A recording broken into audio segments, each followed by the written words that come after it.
이모, 정말 못 참겠어요. 이제 학교 가기 싫어요. 왜 그러니? 민호야, 무슨 일이야? 고등학교 2년 민호가 집에 들어서며 던진 첫마디였습니다. 평소 밝고 씩씩했던 조카의 목소리에는 깊은 절망감이 묻어났죠. 김수진은 작은 카페의 마지막 손님을 배웅하고 문을 닫은 참이었는데 조카의 모습을 보는 순간 가슴이 철렁 내려앉았습니다. 민호의 얼굴 곳곳에는 멍자국이 선명했고 교복 상의는 찢어져 있었습니다. 가방 끈은 끊어져 한쪽으로 늘어져 있었고 신발에는 진흙이 잔뜩 묻어 있었죠.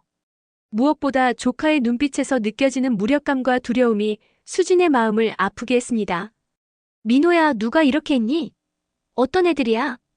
수진은 조카를 소파에 앉히고 상처를 살펴보며 물었습니다. 민호는 한참을 망설이다가 떨리는 목소리로 말하기 시작했죠. 우리 반에 강태준이란 애가 있어요. 걔가 학교에서 유명한 일진이에요.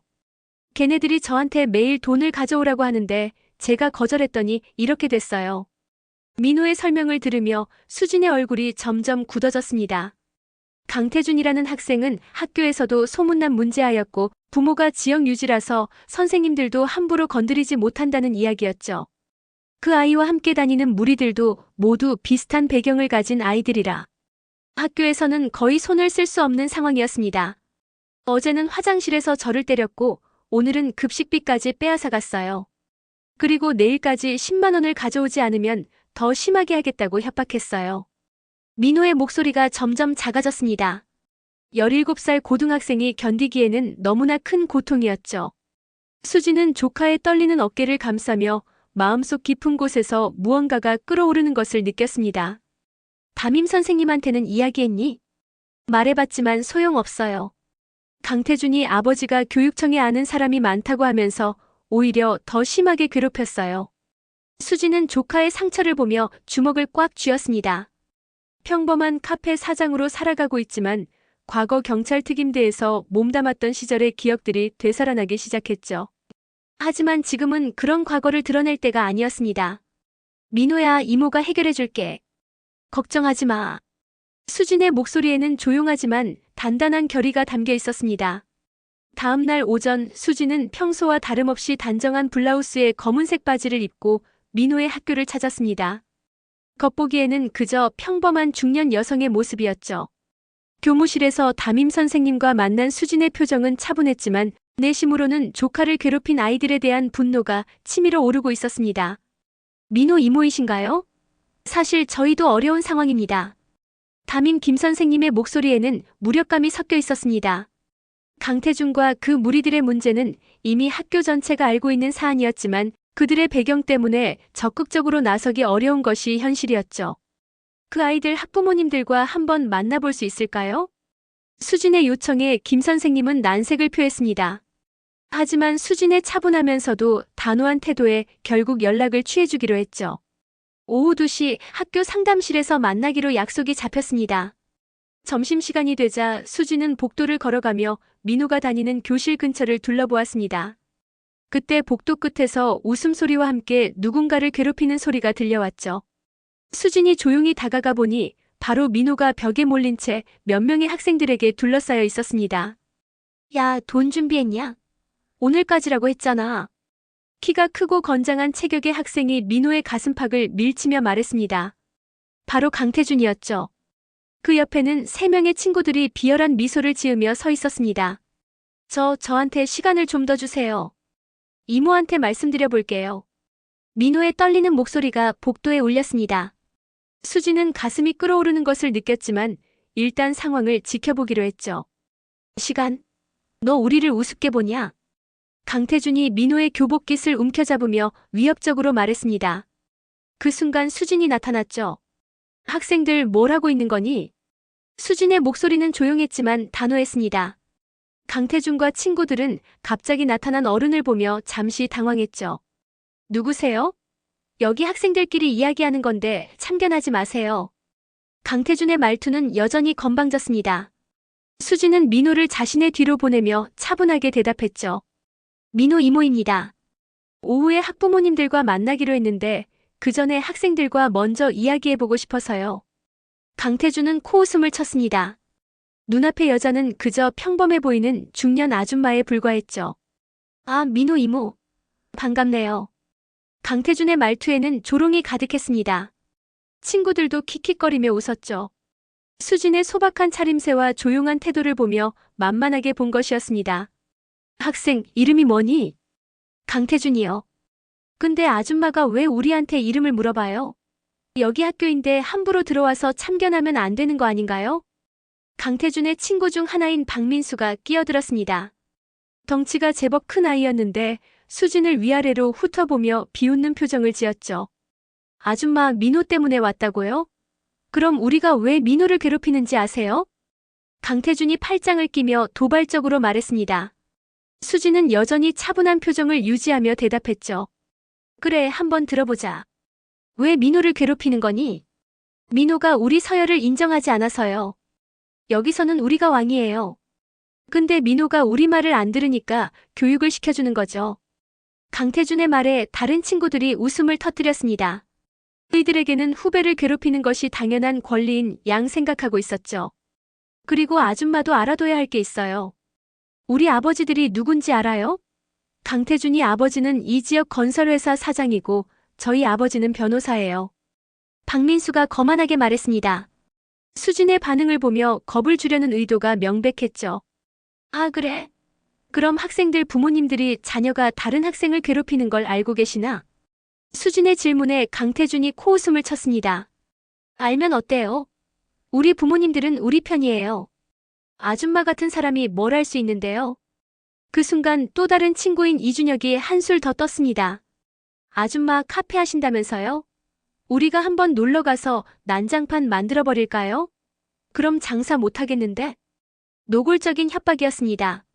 수진의 얼굴에는 여전히 큰 변화가 없었지만 눈빛이 조금씩 차갑게 변하고 있었죠. 그런 식으로 협박하는 게 학생들이 할 일인가? 협박? 이게 협박이에요? 그냥 사실을 말한 거예요. 아줌마가 우리를 건드리면 우리도 가만히 있지 않는다는 뜻이죠. 강태준이 한 걸음 더 다가오며 위협적으로 말했습니다. 수진과의 거리는 이제 팔을 뻗으면 닿을 정도였죠. 하지만 수진은 전혀 위축되지 않았습니다. 학생들 후회할 행동은 하지 않는 게 좋을 텐데. 수진의 목소리에는 경고의 의미가 담겨 있었습니다. 오후 2시 학교 상담실에 학부모들이 모여들기 시작했습니다. 강태준의 아버지 강 회장은 값비싼 정장을 입고 당당한 걸음으로 들어왔고 박민수의 아버지 박 변호사는 고급 가죽 서류 가방을 들고 나타났죠. 이준혁의 어머니 역시 명품으로 온몸을 치장한 채 거만한 표정으로 상담실에 앉았습니다. 반면 수진은 여전히 소박한 차림새였습니다. 가죽 핸드백 하나만 들고 조용히 자리에 앉아 있었죠. 학부모들은 수진을 보자마자 실망스러운 표정을 지었습니다. 이분이 민호 이모분이세요? 박 변호사가 수진을 위아래로 훑어보며 물었습니다. 목소리에는 이미 깔보는 뉘앙스가 가득했죠. 네, 그렇습니다. 수진의 대답은 간단 명료했습니다. 담임 김 선생님이 어색한 분위기를 무마하려 했지만 이미 공기는 차갑게 식어 있었죠. 그런데 학부모도 아닌 분이 왜 여기 나오신 거죠? 민호 부모님은 어디 계신가요? 이준혁의 어머니가 날카롭게 물었습니다. 수진은 차분히 설명했죠. 민호 부모님이 해외 출장 중이셔서 제가 대신 왔습니다. 민호가 학교에서 괴롭힘을 당하고 있어서 해결하고 싶어서요. 괴롭힘이라니요? 우리 아이들이 언제 괴롭혔다는 거예요? 강 회장이 큰 소리로 반박했습니다. 덩치도 크고 목소리도 우렁찬 그는 수진을 압박하려는 의도가 명백했죠. 어제 민호가 맞아서 집에 왔습니다. 얼굴에 멍이 들고 옷이 찢어진 채로 말이죠. 수진의 설명에 박 변호사가 비웃음을 터뜨렸습니다. 증거가 있나요? 우리 아이들이 때렸다는 증거 말입니다. 요즘 아이들 장난이 좀 거칠 수는 있어도 그걸 괴롭힘이라고 하면 곤란하죠. 장난이라고요? 돈을 강제로 빼앗고 매일 폭행하는 게 장난인가요? 수진의 목소리가 조금 높아졌습니다. 하지만 학부모들의 반응은 더욱 적대적이었죠. 돈을 빼앗았다고요? 어머, 그런 말도 안 되는 소리를. 우리 아이들이 돈이 부족해서 그런 짓을 하겠어요? 이준혁의 어머니가 과장되게 놀라는 척하며 말했습니다. 다른 학부모들도 킥킥거리며 웃었죠. 아줌마 혹시 돈이 필요하시면 말씀하세요. 카페 운영이 어려우시죠? 저희가 도와드릴 수도 있어요. 강 회장의 말에는 노골적인 조롱이 담겨 있었습니다. 수진을 무시하고 깔보는 태도가 극에 달했죠. 제발 헛소리 좀 그만하세요. 우리 아이들이 뭘 잘못했다는 건지 정확히 말해보세요. 증거도 없이 그냥 의심만으로 우리를 여기 불러내신 거예요? 박 변호사가 책상을 두드리며 화를 냈습니다. 수진은 여전히 침착했지만 눈빛이 점점 차갑게 변해가고 있었죠. 그만하세요, 정말로. 박 변호사가 자리에서 일어나며 큰 소리로 말했습니다. 다른 학부모들도 따라서 일어났죠. 우리 시간 낭비하지 말고 그냥 조용히 사세요. 카페나 열심히 하시고 말입니다. 강 회장이 수진을 향해 손가락질하며 말했습니다. 그 순간 수진도 천천히 자리에서 일어났죠.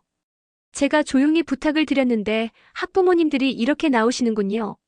수진의 목소리는 여전히 차분했지만 어딘가 위험한 기운이 감돌기 시작했습니다.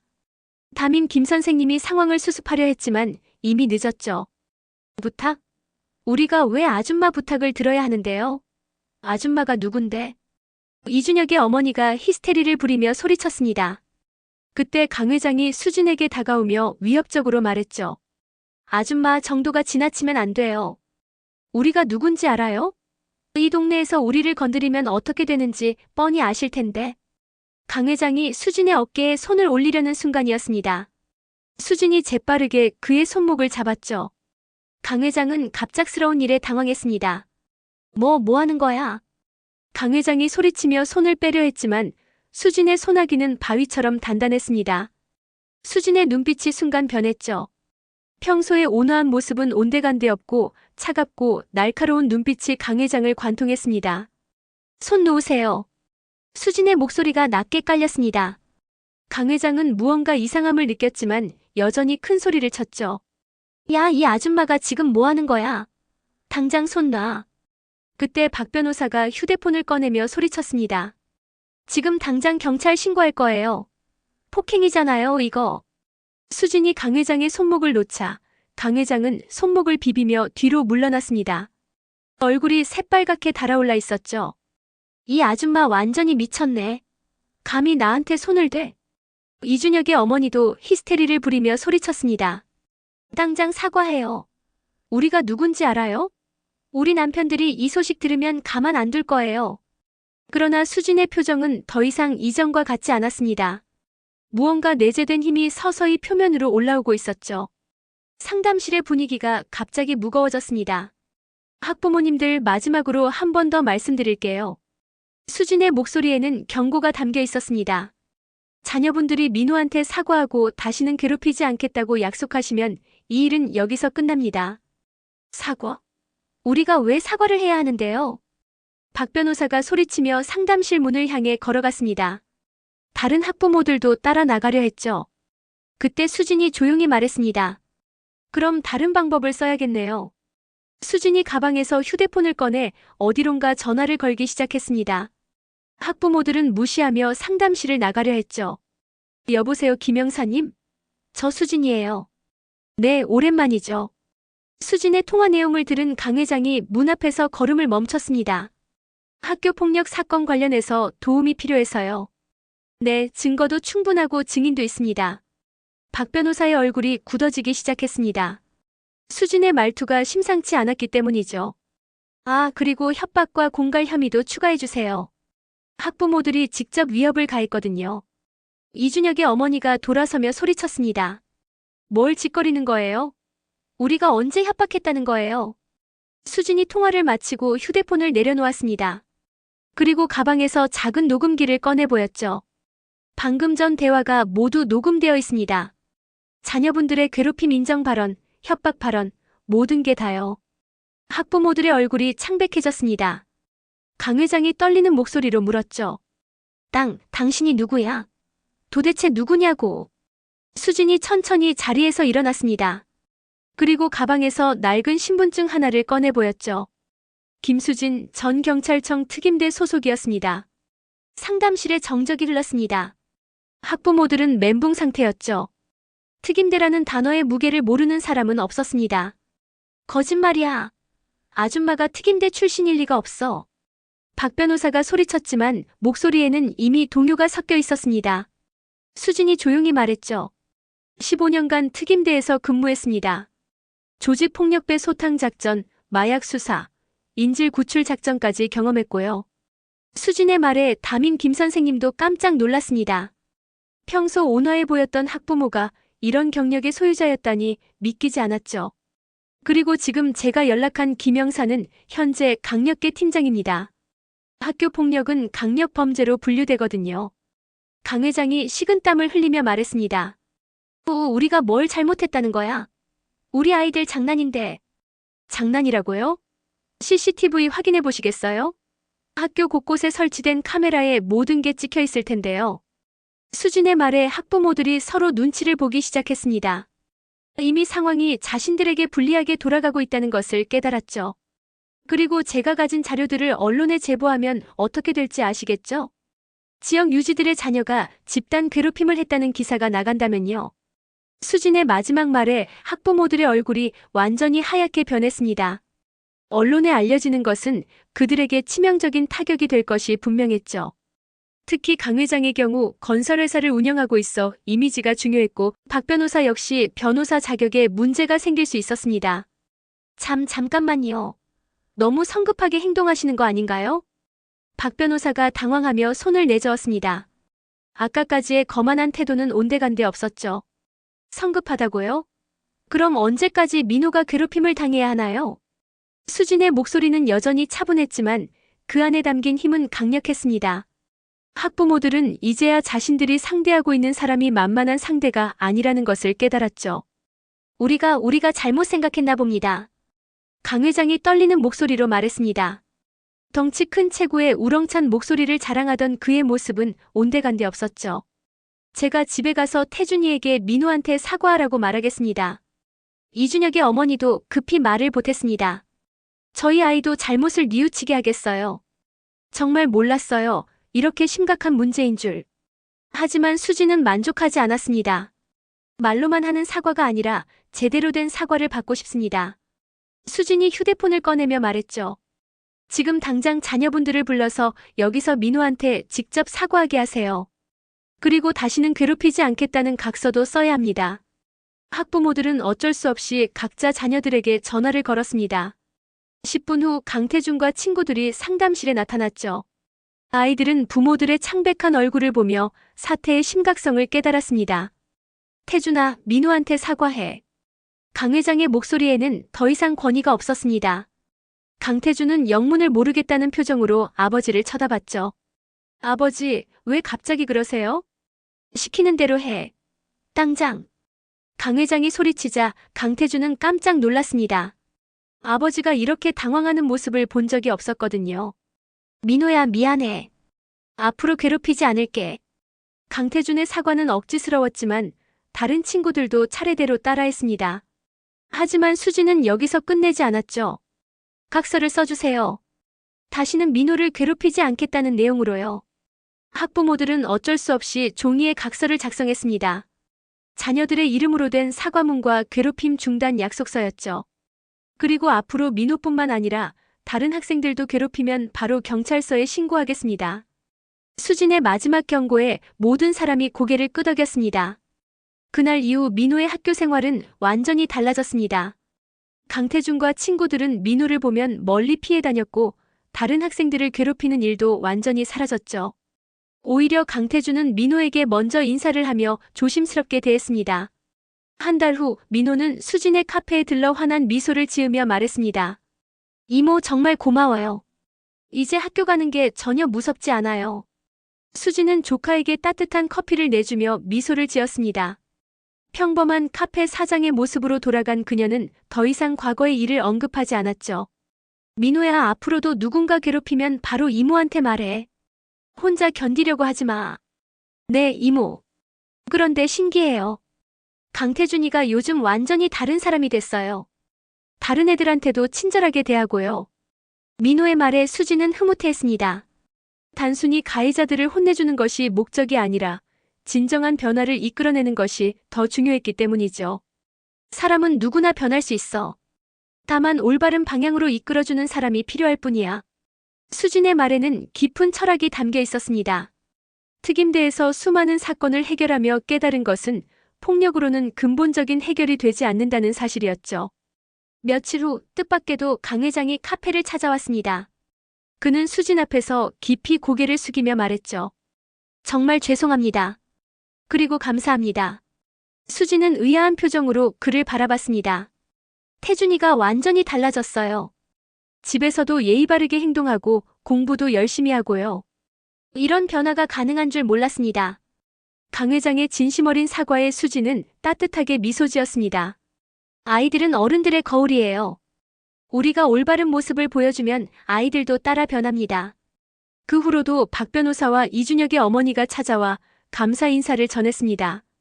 자녀들의 변화가 가져온 가정의 화목함에 대해 진심으로 고마워했죠. 수진은 다시 평범한 일상으로 돌아갔습니다. 카페를 운영하며 동네 사람들과 정다운 대화를 나누고 조카 민호와 함께 저녁을 먹는 소소한 행복을 누렸죠. 특임대 시절에 험난했던 기억들은 다시 마음 깊은 곳에 간직했습니다. 어느 저녁 민호가 숙제를 하며 물었습니다. 이모, 특임대에서 일할 때 무서우지 않았어요? 수진은 잠시 생각에 잠겼다가 대답했습니다. 무서웠지. 하지만 누군가를 보호해야 한다는 책임감이 더 컸어. 너를 보호할 때도 마찬가지였고. 민호는 이모를 바라보며 존경스러운 눈빛을 보냈습니다. 평범해 보이는 이모가 사실은 이렇게 대단한 사람이었다는 것이 자랑스러웠죠. 이모, 저도 나중에 이모처럼 강한 사람이 될 수 있을까요? 물론이지. 하지만 진짜 강함은 주먹이 센 게 아니야. 약한 사람을 보호하고 옳지 않은 일에 맞서는 용기를 갖는 거란다. 수진의 말에 민호는 깊이 고개를 끄덕였습니다. 그리고 더욱 열심히 공부하며 올바른 사람으로 성장하겠다고 다짐했죠. 이렇게 한 사람의 용기와 지혜가 많은 사람들의 삶을 변화시켰습니다. 때로는 조용한 힘이 큰 소리보다 더 강력할 수 있다는 것을 보여준 사례였죠. 여러분도 일상에서 만나는 작은 불의에 용기 있게 맞서시기 바랍니다.